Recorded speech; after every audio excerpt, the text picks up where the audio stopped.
Мен 9 ай бойы тек оралмайын іштім. Басында тек қана 2 ай оралмайын ішкеннен кейін УЗИге барсам өтімде тас жоқ. 3 тас болған, бұрын өмір бақи тас қойды.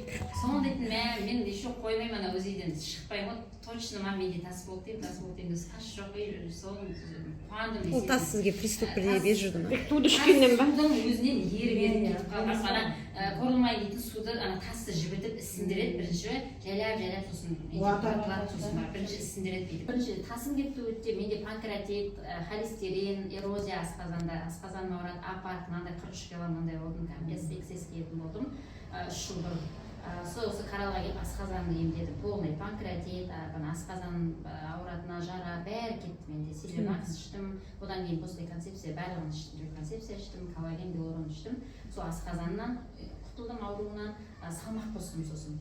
Мен екінші де парашют ішкен кезде 43-тен сол 46-ға салмақ қостым. Сосын да одан кейін хлорелла іштім, хлорелладан сол елуден астым. Мен парашюттан кейін салмақ қостым, бұрын паразит болған болып тұр ғой. Сосын бана шай демекші, шайға басым ауыратын болды. Құттай 1 минут шайдың уақыты асып кетсе басым ауыратын болды. Сонда қаралғы суды қалай іштім, солай шайды ұмыттым вообще. Шайға басым ауырмай, шай ішпеймін деген жүре береді. Бір пакетигін литр жарым ба? Иә, литр жарым ба. Сосын менде дейтін не болды, в общем, бетім әжім, су ішпеймін өмір бақи, бетім дейтін страшно әжім болды, 3 жыл бұрын келген елі бара дейтін вообще басқаша. Әжім болды, обезвоживание, мүшем жарып кеткен, страшно болдым. Сол суды ішіп, мына бет тегістелді менде. Су ішіп, сол бет жасарды, действительно клетка жасарады.